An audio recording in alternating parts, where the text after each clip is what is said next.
Когда мы получаем слово, вдохновленное Богом, мы принимаем верное решение. В противном случае ничего не выйдет. Слово из Неемии 2, стиха 18 гласит: «И я рассказал им о благодеявшей мне руке Бога моего». Он был царским виночерпием и был расстроен происходящим в Иерусалиме.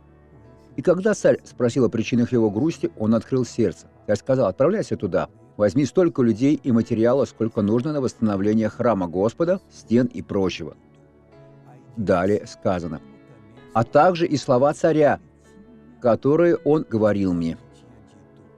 И сказали они все: будем строить». Если вы от Бога, проповедник, всегда пребывайте в присутствии Бога, и ваши прихожане будут помогать вам в благих делах. И укрепили руки свои на благое дело. Не делайте ничего, что противоречило бы любому стиху из Слова Божьего. Даже за точку над «и» Бог с вас спросит. Помолимся. Отец, пусть все члены собрания Господа любят Тебя.